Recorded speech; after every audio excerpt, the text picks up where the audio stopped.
What's up, you guys? Hello, hello. I know I'm on here looking like Sealy. Okay, but your girl had to detangle her hair. What's going on?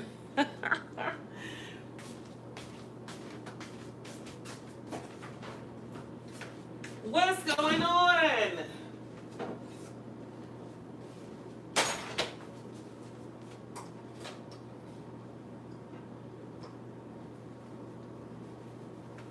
What's going on? Okay, your girl has so much gray, it doesn't make any sense. But it's okay. It's okay. It's all right. Yes.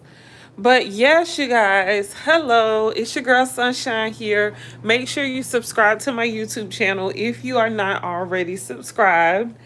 Okay, I wanted to talk about the Tupac case and just give an update about the information that's happening with the case. Oh, it's hot. So it feels so good outside. And I'm outside on my balcony. Yeah. But yes, you guys. So I'm gonna have to come out here more often. I was cold in the house because I got the AC bumping. Okay, and so yeah. So in the Tupac case, okay. So yesterday, one of the ladies who pulled up beside Tupac and Suge Knight in the car was on the witness stand yesterday. And so I was able to watch that full video because before I hadn't had a chance to watch the full video of the witness testimony. But yeah, so yesterday, yesterday the witness, I forgot her name, but when Tupac and Suge Knight they were on the street. I believe that was Flamingo. They were on Flamingo and they were waiting at the light, or they were approaching the light. There were a car full of girls, like four girls, and they were in a car in a drop top, Sebring, Chrysler Sebring. And they pulled up beside Suge Knight, and one of the girls who were in the car, they knew Suge Knight, so they was like, "Hey, Suge Knight, what's up?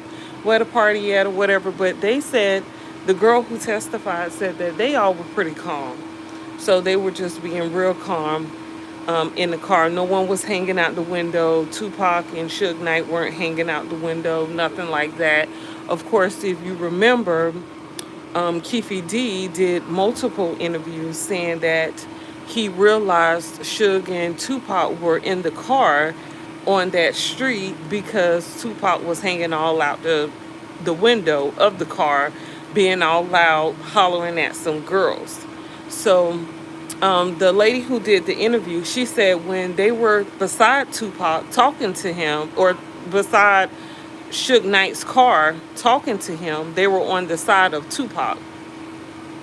She said that it was a lot of cars like trying to go around them and everything. She said she didn't realize that they had an entourage with them, so they probably was trying to get around, see who this car is, you know, out there approaching Suge Knight and Tupac and all. But so she said after that, they told her they were going to a club and they should follow them. And she said, oh, and they all said, okay, so that's what they were going to do. So they got behind Suge Knight car. And then I guess the traffic was so bad or whatever. So the girl who testified yesterday, she said that she told the driver to just go ahead of them, go around them and go ahead of them because she knew exactly where the club was at. So she was like, we don't have to, wait and ride behind them. She was like, let's just go to the club because I know where the club is. So they get from behind Suge Knight, go beside all the way up like two cars ahead, and that's when they heard the shooting, the pow-powing, and she said they were ducking, and the girl who was driving, she was stuck for a minute. And so then the girl who testified, she was in the passenger front seat, and she said she pulled the steering wheel and told the girl to like press on the gas, and then they turned and made the first right to get up out of there. And she said the white car that was doing the pow powing, end up pulling beside them, or they end up turning at the same time they were trying to turn. They were trying, they both turned down the same street together. And so she said they end up making the first left because they wanted to get out of the area and make sure they were safe. I just wanted to come outside. But I made some pasta, so it's actually like a veggie pasta because I got spinach in there. I got some onions and peppers, and then I have some a pasta, of course. It's Alfredo pasta, and then a little bit of sausage, just a tiny bit because I only had a piece left.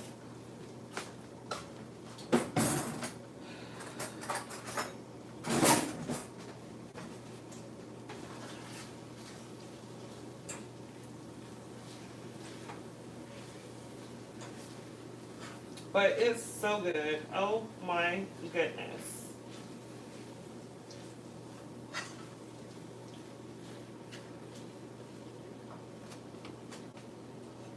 So I don't really like using the microwave, so I'm warming it up on the oven. On the stove top. But anyway, back to I don't like the way this lighting got me looking. Okay. So anyway, so yeah, so the lady said that when they made that first right to get up out of that area, they turned and made the first left because they didn't want to be followed or anything. They were panicking. And then she said at some point they went back to the scene because they wanted to, be there to see what happened and make sure everyone was okay. Really, she said, give assistance. She said they wanted to give assistance, probably wanted to see what had happened. I would do the same thing. Probably they were young, okay? These women were young. I don't know. They probably was in their 20s then. I'm not sure. But anyway, so Keefe D lied about that. If you don't know, Keefe D did multiple interviews saying that Tupac was hanging all out the car. That's how he knew that Tupac then was right there because they were hanging out. Tupac was hanging out the car, and they pretty much just ran up on them. I feel like I look like James Brown. Oh my goodness, James Brown. James Brown. Okay? It's okay. You got to be real confident being a content creator. But anyway, so yeah, she testified. She testified real good. I thought that was pretty straight. So today, Reggie Wright Jr. testified. Now Reggie Wright Jr. He used to work for the Los Angeles Police Department. His dad was the chief of police. I believe his dad was still the chief of police while he was working with Suge Knight, which didn't make sense because at the time, the story went that the chief of police knew Suge Knight, and he asked, this is all alleged, he asked Suge Knight to give his son a job because his son had some stuff going on.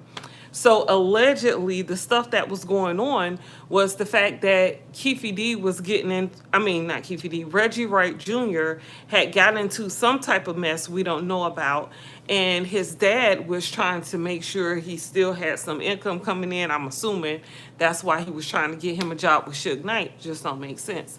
But anyway, so the next thing you know, they said allegedly Reggie Wright Jr. end up having some problems with his leg, and he ended up getting disability. And so he was still paid. He was getting disability, but he wasn't able to actually work a lot or work at all with the police department. Anyway, I'm not quite sure. It just doesn't make sense to me that you would be doing criminal activity, Suge Knight, allegedly, and then you would hire a police officer. It's weird to me. I don't know. But anyway, so Reggie Wright testified today in the case of Keefe D and Tupac, the passing of Tupac. And he pretty much, they were all over the place. And I really feel like they're going to bring him back to testify again because they were just asking him a lot of different questions. They asked him about did he take over death row after Suge Knight went to lock up a jail, that is. So I guess Suge Knight and Orlando Brown got into a fight. Orlando Brown ended up testifying for Suge Knight, saying that it wasn't that bad, saying that they were cool and Suge Knight paid him or something. That's a weird situation. And I believe Reggie Wright and Keefe D and Orlando, or whatever, Orlando Anderson, which is Keefe D's nephew, the one who Keefe D said that was the one who pulled the trigger on Suge and Tupac. But I believe they were in the same gang because even though it's alleged that even though Reggie Wright Jr. was a police officer, it's alleged that he was also a gang banging. Okay, he was a part of a gang. And which that brings suspicions because he was working with Suge Knight. Okay, he wasn't around when the actual pow pow went down that night in Vegas, but he was at the club that Suge Knight and Tupac was supposed to go to, or were supposed to be heading to. And then once he got the information that they had been pow, they were in the hospital. Allegedly, Reggie Wright Jr. went to the hospital, and hours later, he was able to see Tupac and Suge Knight. And then after Tupac passing, Suge Knight obviously got into some trouble. There was a whole court case. Orlando actually testified for Suge Knight. Now, I'm thinking also the whole Orlando Anderson testifying for Suge Knight could be part of that I'm not snitching type thing that folks got going on. Okay, I'm not going to snitch on him, so I'm going to say we all cool, we all together, something like that. I don't know. It's very strange to me because I don't know. I'm not a guy, so I don't understand that type of logic. But anyway, so during that time, Suge Knight actually went to jail. Okay, and then Reggie Wright Jr. took over death row, and he was running death row. And at the time, during the trial today, Reggie Wright Jr. was asked, was death row worth this amount of millions? And he was like, I heard death row was worth $3 million at the time. So, so yeah. So Reggie Wright Jr. was also asked about his association with Keefe D, kind of, not really. I was wondering why they didn't ask if he actually knew Keefe D or when he knew, when did he meet Keefe D, because I thought that would be very interesting to find out if they even knew each other, because if they're a part of the same gang and they know each other, I would think it's a conspiracy. How can you trust them? Like, it's weird to me. I don't know. Why would Suge Knight have a police officer like head of security? Because Suge Knight, come on now. Like, that don't make sense. I don't know. It's something there I don't understand. And I remember I always suspected Suge Knight with having something to do with Tupac's killing, unaliving. But, I really believe that we're not going to get anywhere. If anything, I feel like so far, I feel like they're probably going to just keep Keefe D where he's at. and then let him take the fall whether he did it or not. um P. Diddy name actually came up as well. They was asking Keefe D how did he meet Tupac, and Keefe D said that he had met not Tupac. How did he met Diddy? How did he meet Diddy? And he said he had met him a couple years prior. I don't remember where he said he met him at, but he said he had met him a couple years prior to. I done greased my head, so my face all greasy. Boy, I know the racist gonna drag me in my comments. Okay, so I don't even care. But anyway, so Keefe D said he had met Diddy 2 years before this incident actually happened, 2 or 3 years before the incident happened, and this was after Tupac had passed away. And he said that he was talking to Diddy, and Diddy told him the feds were all on him. And he was like, yeah, he got to keep a low profile because the feds are all on him, believing that there was a case against him that was probably in the works with the federal government. I don't believe that. Maybe, maybe that's maybe that was the makings allegedly of him becoming an informant. I don't know. I believe he probably was an informant way before then, because you just get certain vibes about people. And I just feel like Diddy, I feel like when Diddy realized he wanted to be rich and famous, he probably said, "Oh, I'll do whatever I got to do." Okay? Sleep with who? Sleep with sleep with a man? I don't care. Let's do this. Okay? Because allegedly he may have been touched while he was in school, in the Catholic school his mom had him attending. So, who's to say, if he already had some tendencies by the time he ended up getting his own record label. I don't know. Anyway, that's the information I found so far about the case, the Tupac trial that is going on in full effect. Okay, I'm predicting it already. I feel like this is for entertainment purposes only, in my opinion.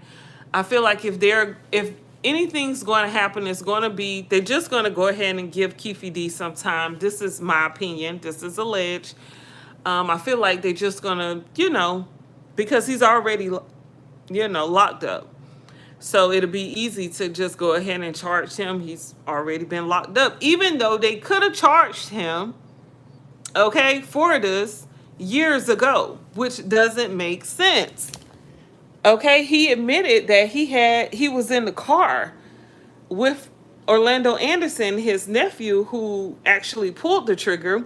So why wouldn't he be locked up then? Why wouldn't the case be reopened then and get him, while it was probably more witnesses that were alive then? Because I believe Orlando Anderson, his nephew, who allegedly was the one who pulled the trigger, he didn't last long. I think he didn't even make it like a year after Tupac passed away.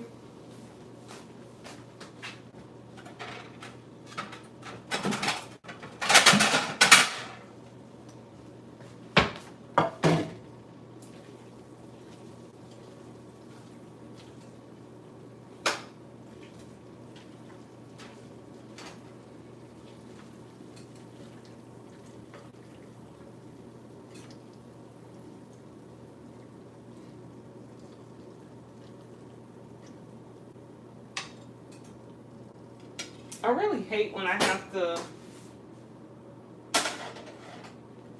reheat my pasta. Look at it, y'all. Okay, it is so good. It is so bomb. Okay, I did real good, but I think it's because I made a whole bunch of sauce, and I meant to leave some sauce or put some sauce aside and then make some more noodles, because I only had my little pot that was clean at the time, and so I only made a little bit of noodles, and I meant to put some sauce to the side, but whatever. It is what it is. But anyway, yeah, that was the update about the Tupac and Keefe trial that is going on in full effect, okay, all this week. This week was the start of the trial. Yesterday was the beginning of that trial. And yeah, you know, I'm going to stay on their behinds. I'm going to keep you all updated about the updates for the trial. So make sure you subscribe to my channel so you can get the whole scoop. And then, yeah, we can go from there. Subscribe, like my channel. Thank you so much to all my new subscribers for supporting me. I definitely appreciate it. Okay. All right. Even while your girl looking rough, okay, I still get support. So I definitely appreciate all the support I receive. Yes, you guys, that's all I have for this video. Again, it's your girl Sunshine. Thank you so much.